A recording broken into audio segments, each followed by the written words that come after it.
Hello friends, welcome জনাইছো সকলোকে এটা নতুন ভিডিঅ'লৈ। আজিৰ এই ভিডিঅ'টিত আমাৰ অসমত নতুনকৈ ষ্টাৰ্ট হোৱা এটা ৰিক্ৰুটমেণ্ট প্ৰচেছক লৈ পেলাই কিছু কথা ডিসকাস কৰিম। আৰু ইতিমধ্যে আপোনালোকে গম পাইছে যে আমাৰ অসমৰ শিক্ষা বিভাগৰ পৰা তিনিটা এডভাৰটাইজমেণ্ট ওলাইছে। এটা ওলাইছে আমাৰ হাই স্কুল বিলাকৰ কাৰণে, এটা ওলাইছে এলপি স্কুলৰ কাৰণে, এটা ওলাইছে এমই স্কুলৰ কাৰণে। আৰু পোষ্টটো হৈছে স্পেশাল এডুকেটৰ। স্পেশাল এডুকেটৰ পোষ্টৰ কাৰণে এডভাৰটাইজ হৈছে। আৰু আমাৰ অসমত যিবিলাক স্কুল আছে, হাই স্কুল হওক, এমই স্কুল হওক বা এলপি স্কুল হওক, তাৰে কিছুমান স্কুলত এই পোষ্টকেইটা এপইণ্টমেণ্ট দিয়া হ'ব আৰু গোটেইকেইটা পাৰ্মানেণ্ট পোষ্ট। এতিয়া এই পোষ্টটোৰ ওপৰত কি কি কোৱালিফিকেশ্যন লাগিব বা এতিয়া এই পোষ্টকেইটাৰ কাৰণে কেণ্ডিডেট ওলাবনে নাই, সেইখিনি কথা আজিৰ এই ভিডিঅ'টিত ডিসকাস কৰিব ওলাইছোঁ। আশা কৰিছোঁ ভিডিঅ'টো আপোনালোকে শেষলৈকে চাব আৰু যিসকলে চেনেল নতুনকৈ আহিছে ছাবস্ক্ৰাইব কৰি ল'ব। আমাৰ যিবিলাক হাই স্কুল আছে, হাই স্কুলবিলাকৰ কাৰণে 59টা স্পেশাল এডুকেটৰৰ ভেকেঞ্চিৰ কাৰণে এডভাৰটাইজ হৈছে গ্ৰেজুৱেট স্কেলত। আৰু তাৰপিছত যিটো আমাৰ আপাৰ প্ৰাইমাৰী স্কুলখিনি আছে, আপাৰ প্ৰাইমাৰী স্কুলৰ কাৰণে 108টা স্পেশাল এডুকেটৰৰ ভেকেঞ্চি ওলাইছে। আৰু এলপি স্কুলৰ কাৰণে 120টা 120 স্পেশাল এডুকেটৰৰ ভেকেঞ্চি এডভাৰটাইজ হৈছে। আৰু ইয়াৰে যিখিনি আমাৰ আপাৰ প্ৰাইমাৰী আৰু হাই স্কুল এই দুটা কেটেগৰীত যিখিনি পোষ্ট আছে তাত কোৱালিফিকেশ্যন লাগে গ্ৰেজুৱেশ্যন, লগতে গ্ৰেজুৱেশ্যন আৰু ইফালে আমাৰ লাগিব বিএড ইন স্পেশাল এডুকেশ্যন। গতিকে হাই স্কুলৰ কাৰণে কোনোবাই যদি গ্ৰেজুৱেশ্যন কৰিছে, পোষ্ট গ্ৰেজুৱেশ্যন কৰিছে, তাৰপিছত স্পেশাল এডুকেশ্যনত বিএড কৰিছে, তেওঁলোকে এপ্লাই কৰিব পাৰিব।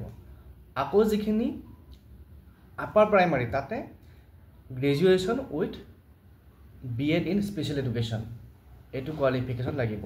তাৰপিছত যিখিনি লোৱাৰ প্ৰাইমাৰী আছে, লোৱাৰ প্ৰাইমাৰীৰ কাৰণে হৈছে মিনিমাম হাই ছেকেণ্ডাৰী পাছ আৰু লগত diploma in education with special education, অৰ্থাৎ স্পেশাল এডুকেশ্যনত ডিপ্ল'মা কৰা হ'ব লাগিব। এতিয়া এই যিখিনি পোষ্ট আছে বা ওলাইছে, এই পোষ্টখিনিৰ কাৰণে সেই যি নিৰ্দিষ্ট কোৰ্চ ধৰি দিয়া হৈছে বা কোৱালিফিকেশ্যন ধৰি দিয়া হৈছে, সেইখিনি কোৱালিফিকেশ্যন থকা আমাৰ অসমত কিমান কেণ্ডিডেট আছে। আৰু আমাৰ টোটেল 287 পোষ্ট, এই 287 পোষ্ট ফিল আপ কৰাৰ কাৰণে ইমানখিনি আমাৰ স্পেশাল এডুকেশ্যনত বিএড কৰা বা ডিএড কৰা, ডিপ্ল'মা ইন এডুকেশ্যন কৰা আমাৰ অসমত সাফিচিয়েণ্ট কেণ্ডিডেট আছেনে, এইটো এটা মোৰ মনলৈ প্ৰশ্ন আহিছে। আৰু আপোনালোকে জনাব, আপোনালোকে কমেণ্ট কৰি আপোনালোকৰ কেনেকুৱা লাগে, এই গোটেইখিনি পোষ্ট ফিল আপ হ'বনে। তাৰোপৰি আৰু এটা ইম্পৰ্টেণ্ট পইণ্ট ইয়াত আছে যে যিখিনি আমাৰ এলপি আৰু ইউপি আছে তাতে চিটেট বা আসাম টেট কোৱালিফাইড কেণ্ডিডেট বিচাৰিছে। গতিকে চিটেট বা আসাম টেট কোৱালিফাইড হ'ব লাগিব, তাৰ লগতে এডিশ্যনেলি আমাৰ ডিপ্ল'মা ইন স্পেশাল এডুকেশ্যন বা বিএড ইন স্পেশাল এডুকেশ্যন থাকিব লাগিব। তো সেইটো এটা ইম্পৰ্টেণ্ট পইণ্ট। তাৰপিছত আকৌ আমাৰ যিটো ছেকেণ্ডেৰী এডুকেশ্যনৰ কাৰণে যিটো এডভাৰটাইজ ওলাইছে, তাত যি 59টা আমাৰ স্পেশাল এডুকেটৰৰ ভেকেঞ্চি ওলাইছে, তাৰে কাৰণে আকৌ টেট কাম ৰিক্ৰুটমেণ্ট টেষ্ট হ'ব। অলৰেডি চিলেবাছো এডভাৰটাইজমেণ্ট দিছে, আপোনালোকে দেখিছে।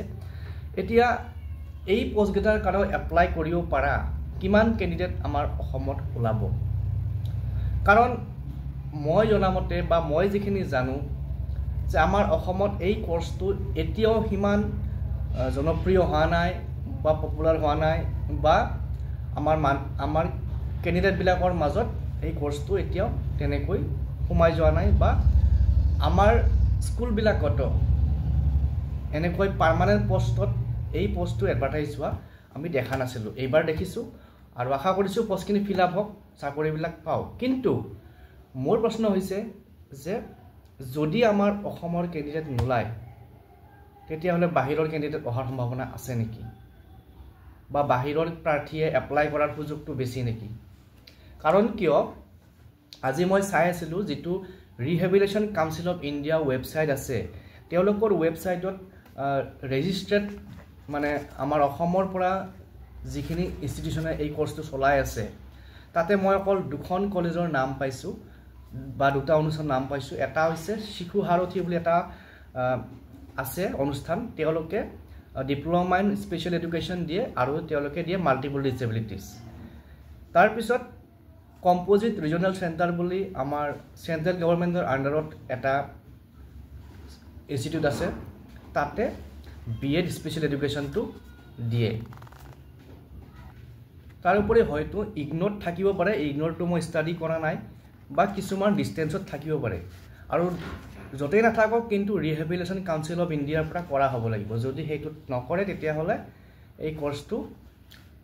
এই কোৰ্সটো ইনভেলিড হ'ব গতিকে মোৰ মনলৈ এটা এই প্ৰশ্নটো আহিছে যে আমাৰ লোকেল কেণ্ডিডেটে এই পোষ্টকেইটাৰ কাৰণে এপ্লাই কৰিব পাৰিবনে নাই কাৰণ কিয় আমাৰ ইয়াত তেনেকৈ কলেজে মই দেখা নাই আপোনালোকৰ যদি কিবা এই সম্পৰ্কীয় নলেজ আছে বা আপোনালোকে যদি গম পায় যে এনেকুৱা কলেজ আছে আমাৰ যে ধৰক কোনোবা ইউনিভাৰ্চিটিত কোনোবা কলেজত এই কোৰ্সটো চলি আছে কমেণ্ট কৰি জনাব হয়তো মই গম নাপাব পাৰোঁ বা মোৰ নলেজত নাহিব পাৰে গতিকে আজিৰ এই ভিডিঅ'টিত এইখিনি কথা ডিছকাছ কৰিলোঁ মোৰ এটাই মানে আশা যে এই যিখিনি পোষ্ট ওলাইছে আমাৰ গোটেই স্থানীয় কেণ্ডিডেটে পাওক আমাৰ লোকেল কেণ্ডিডেটে পাওক মই সেইটোৱে বিচাৰোঁ আৰু সেইটো কাৰণে আজিৰ এই ভিডিঅ'টো প্ৰস্তুত কৰিছোঁ ধন্যবাদ